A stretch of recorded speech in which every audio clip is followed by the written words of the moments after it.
الحمدللہ رب العالمین والصلاة والسلام علی سید المرسلین وعلی آلہ واصحابہ واتباعہ اجمعین، اما بعد۔ سیدنا حضرت صدیق اکبر رضی اللہ عنہ کے حوالے سے گفتگو چل رہی ہے، اور یہ عرض کیا تھا کہ حضرت صدیق اکبر رضی اللہ عنہ کی ایک ہجرت کا ذکر کیا تھا، جو نبی کریم صلی اللہ علیہ وسلم سے علاوہ آپ نے ہجرت کا فیصلہ کیا، ہجرت کی لیکن راستے سے واپس آ گئے، اس کا ذکر کیا تھا۔ آج یہ ذکر کرنا چاہوں گا کہ حضرت صدیق اکبر رضی اللہ عنہ کا بطور خلیفہ انتخاب کیسے ہوا۔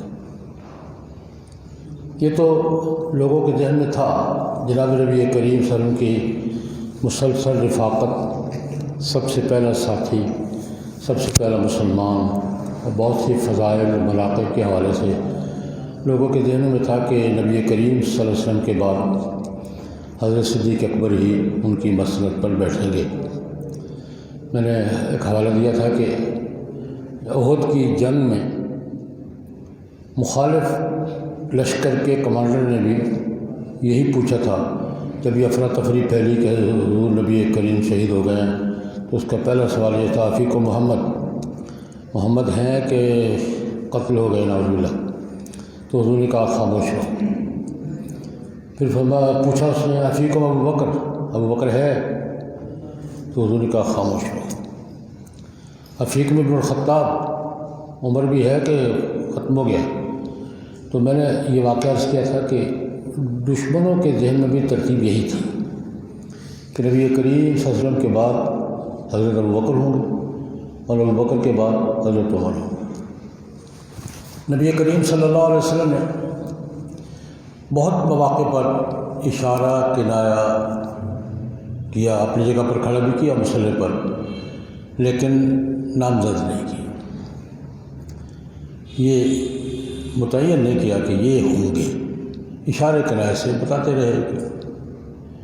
متعین نہ کرنے کی وجہ متکلمین یہ بیان فرماتے ہیں کہ اگر نبی کریم صلی اللہ علیہ وسلم اپنا جانشین خود نامزد کر دیتے تو قیامت تک پھر یہی قانون بن جاتا، پھر حکمران کے انتخاب میں لوگوں کی رائے کی اہمیت بالکل ختم ہو جاتی۔ جانے والے نے اپنا جانشین نامزد کرنا، جیسے بادشاہ شاہی نظام میں ہوتا ہے۔ اللہ پاک کی حکمت یہ تھی کہ حضور اپنی جگہ پر بٹھائیں، کھڑے تو کریں ان کو، لیکن نامزد نہیں کریں، تاکہ امت کا، لوگوں کا رائے کا اختیار باقی رہے۔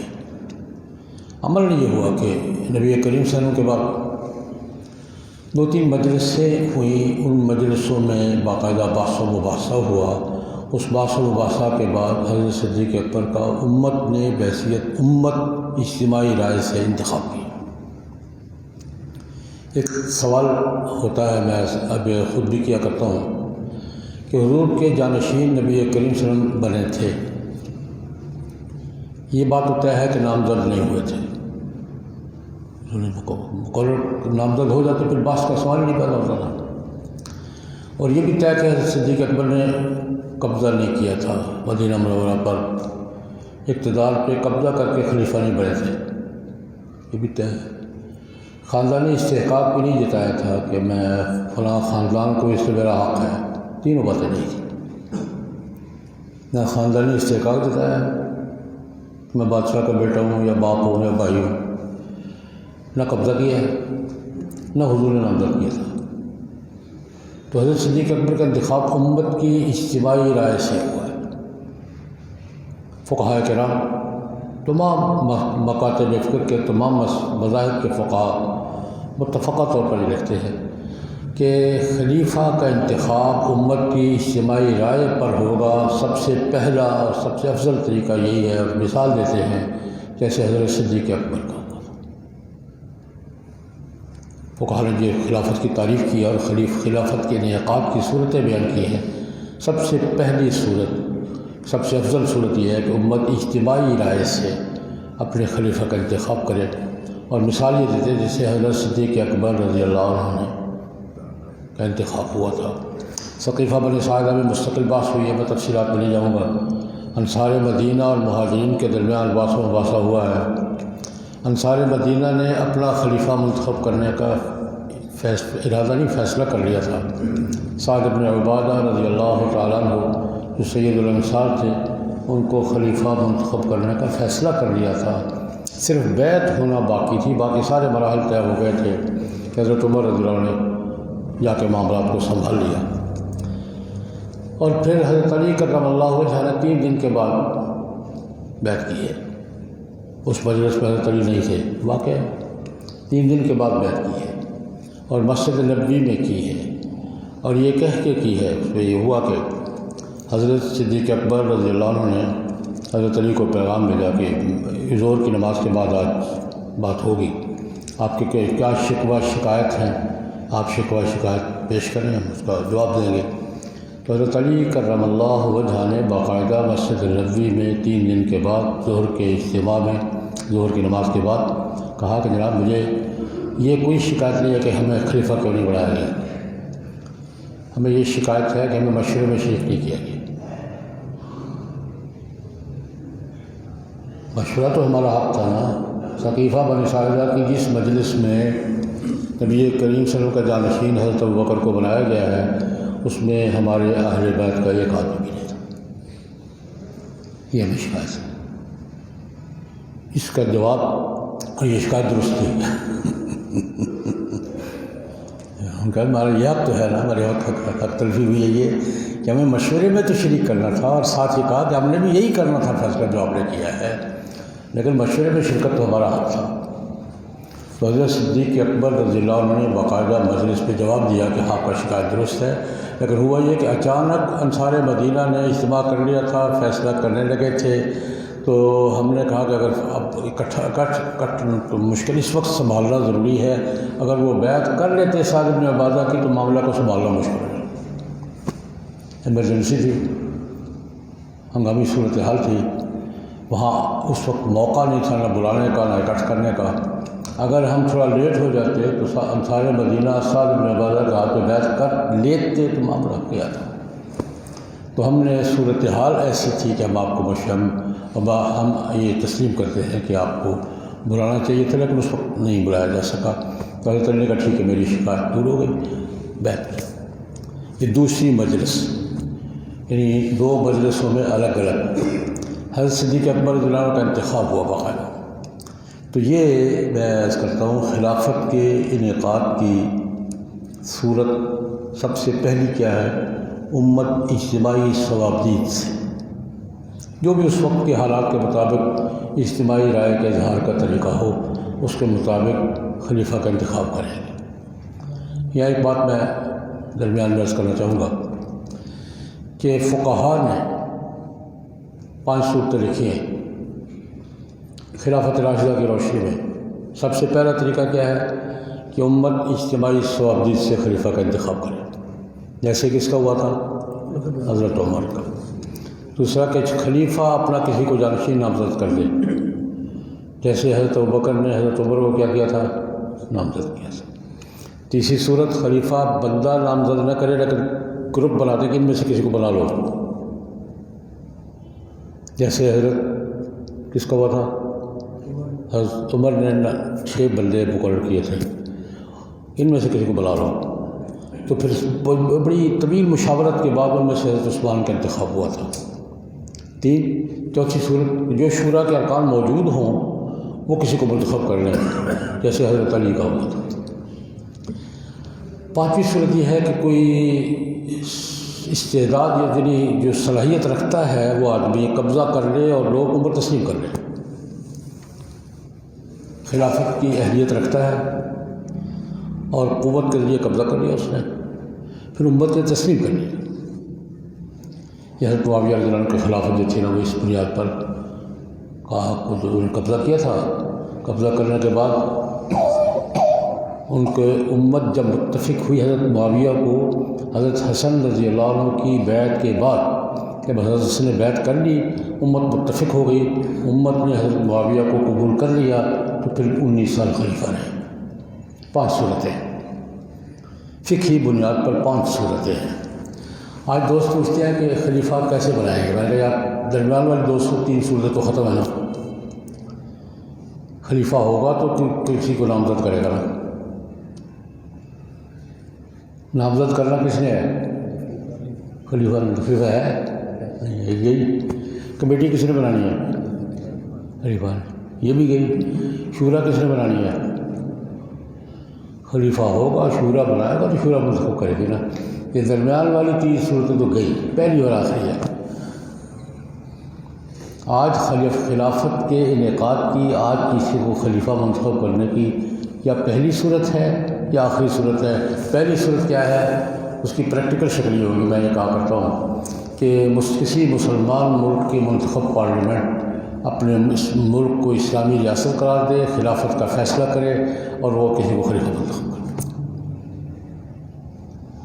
یا کوئی اہل آدمی قوت کے زور پر کسی ملک پہ قبضہ کرے اور امت کے لوگ، اس ملک کے لوگ اس کو پھر قبول کر لیں۔ اس کے سوا خلافت کے انعقاد کی کوئی صورت آج نہیں ہے۔ ہم جتنے دعوے کرتے ہیں پتہ نہیں کہاں سے کرتے ہیں۔ 2 ہی صورتیں ہیں شرعی، یا کسی ملک کی منتخب پارلیمنٹ خلافت کا فیصلہ کر کے کسی کو خلیفہ منتخب کر لے تب ہوگی، یا کوئی اہل آدمی قبضہ کر لے اور امت قبول کر لے۔ قبول کرنا بھی شرط ہے، امت قبول کر لے تو خیر یہ حضرت صدیق اکبر رضی اللہ عنہ کا انتخاب میں نے کہا اس طریقے سے ہوا۔ لیکن خلافت کی بنیاد کیا ہے؟ یہ دوسری بات آج عرض کرنا چاہوں گا۔ خلافت ہے کیا؟ خلافت حکومت کا نام نہیں، نیابت کا نام ہے۔ خلیفہ کا معنی نہ آئے، خلافت کا لفظی ترجمہ کیا ہے؟ خلیفہ نائب۔ خلافت حکومت کا نام نہیں ہے، نیابت کا نام ہے۔ اور نیابت کس کی؟ جناب نبی کریم۔ فقہا نے جو خلافت کی تعریف کی ہے، امت کے اجتماعی معاملات کو سنبھالنا، نظم و نسق، دفاع اور لوگوں کے معاملات کو سنبھالنا، نیابتاً عن النبی صلی اللہ علیہ وسلم۔ اس کا مطلب یہ ہے کہ خلیفہ خود حکمران نہیں، حضور کے احکام قوانین کا پابند ہے۔ نائب کا اپنا اختیار نہیں ہوتا، نائب نیابت کرتا ہے۔ اسلام کی سیاسی اصطلاح حکومت کی ہے ہی، نیابت کی ہے۔ اور نیابت کس کی؟ جناب نبی کریم صلی اللہ علیہ وسلم۔ یہ خلیفہ ایک وہ مغالطہ اور دور کر لیں، خلیفہ اللہ کا خلیفہ نہیں ہوتا، رسول اللہ کا خلیفہ ہوتا ہے۔ حضرت صدیق اکبر رضی اللہ عنہ کو کسی نے کہہ دیا تھا، الاحکام السلطانیہ میں قاضی ابو یعلا روایت کرتے ہیں، اس نے کہا یا خلیفۃ اللہ، حضرت نہیں لست بخلیفۃ اللہ، انا خلیفۃ رسول اللہ، میں خلیفۃ اللہ نہیں ہوں بھائی، اللہ کے رسول کا خلیفہ ہوں۔ فرق کیا ہے؟ اللہ کا خلیفہ ہوگا تو اللہ کا نمائندہ ہے، اس کو کوئی پوچھ سکتا ہے؟ یہ پوپ ہوتا ہے۔ پھر اللہ کا نمائندہ کیا ہوتا ہے؟ اللہ کا نمائندہ ہے نا، کسی کے سامنے جواب دہ ہے۔ اور رسول اللہ کا نمائندہ ہے تو پوچھے کہ رسول اللہ نے کہاں فرمایا، یہ بات کہاں سے لیا تم نے؟ فرق سمجھ رہا ہے؟ اللہ کا نمائندہ ہے تو اللہ کا نمائندہ ہے نا، پھر کون پوچھے گا تم نے کیا کیا؟ کیونکہ وہ اس کا اتھارٹی ہوتا ہے خود، پاپائے روم خود اتھارٹی ہے ہر معاملے میں، اس لیے ایک اللہ کا نمائندہ ہے۔ اور ہمارے گروہ کے ہاں امام معصوم، یہ بھی اللہ کا نمائندہ ہے، خود اتھارٹی ہے، اس کو پاپائیت کہتے ہیں، آج کی دنیا تھیوکریسی کہتی ہے۔ خلیفہ پابند ہے۔ حضرت صدیق اکبر رضی اللہ عنہ نے پہلے خطبے میں 3 جملے فرمائے تھے، وہ اساس ہے خلافت کی۔ پہلی بات یہ فرمائی، امرت علیکم ولست بخیر، وہ تو مجھے تم پر امیر مقرر منتخب کر لیا گیا ہے، میں تم میں سے کچھ بہتر نہیں ہوں۔ ان سے بہتر کون تھا؟ یہ کثرت نفسی تھی۔ میں اقودکم بکتاب اللہ و سنت نبی، اللہ کی کتاب اور اللہ کے نبی کی سنت کے مطابق تمہیں چلاؤں گا بھائی، یہ بیس ہے۔ اقودکم بکتاب اللہ و سنت نبی، میں تمہیں چلاؤں گا کس کے مطابق؟ اللہ کے قرآن کے مطابق، اللہ کے پیغمبر کی سنت کے مطابق۔ اگر میں کتاب اللہ سنت کے مطابق چلوں تو میری اطاعت تم پر واجب ہے، اور اگر کتاب اللہ اور سنت رسول کے مطابق نہ چلوں تو میری اطاعت تم پہ واجب نہیں ہے۔ اس کا مطلب یہ ہے کہ رعایا اور حکومت کے درمیان کمٹمنٹ کی بنیاد کتاب اللہ اور سنت رسول۔ مسلم حاکم اور رعیت کے درمیان کمٹمنٹ کی بنیاد کیا ہے؟ اگر اللہ رسول کے حکم کے مطابق چلوں تو میری اطاعت پہ واجب ہے، نہیں چلوں تو میری اطاعت پہ واجب نہیں ہے۔ تیسری بات فرمائی، اگر میں اللہ رسول کے حکم کے مطابق چلوں تو میرا ساتھ دو، ان استقمت فاعینونی وان نزغت فقومونی، میں صحیح چلوں تو میرا ساتھ دو، اور اگر ٹیڑھا چلوں تو مجھے سیدھا کر دو۔ بڑا خوفناک جملہ ہے، یہ نہیں کہ مجھے بتا دو، میں اگر غلط چل رہا ہوں تو مجھے میسج کر دینا، واٹس ایپ کر دینا کوئی غلط چل رہا، نہیں، یہ نہیں کہ مجھے بتا دینا، کیا کہا؟ قومون، مجھے سیدھا کر دینا۔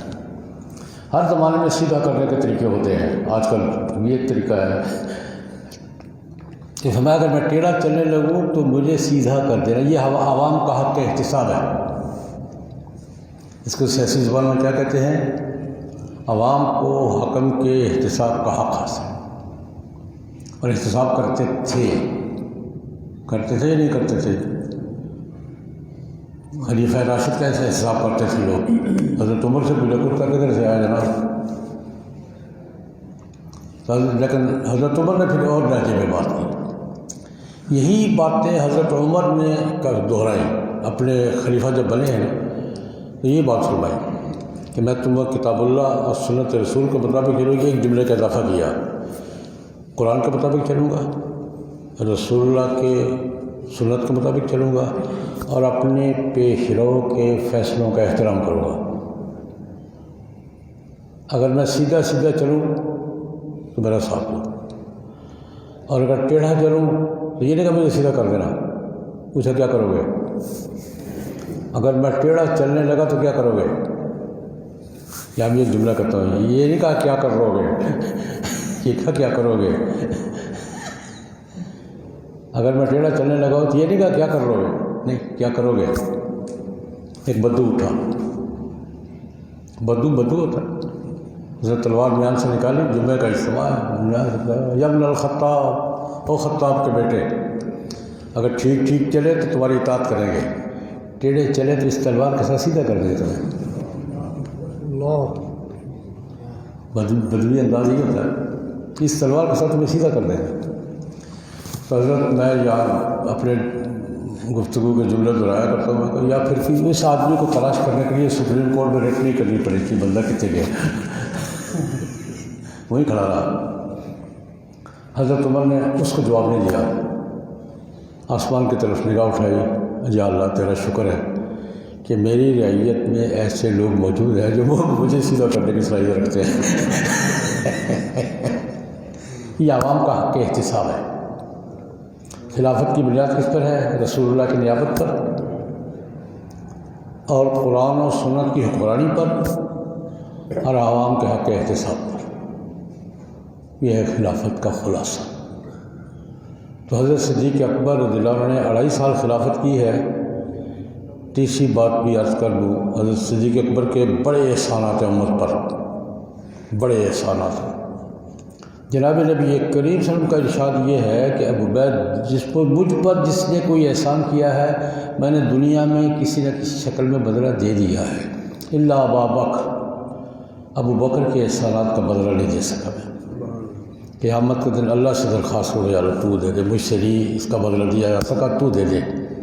اور اس کو اقبال نے ایک شعر میں یوں کہا ہے، آمن الناس بالمولا ما، کلیم اول سیدہ ما۔ اے وہ بزرگ جس سے ہمارے آقا پر سب سے زیادہ احسان کرنے والا، آمن الناس بالمولا ما، کلیم اول سیدہ ما۔ خیر، یہ حضرت صدیق اکبر کے لیکن 3 بڑے احسانات میں عرض کروں گا امت پر بحیثیت امت۔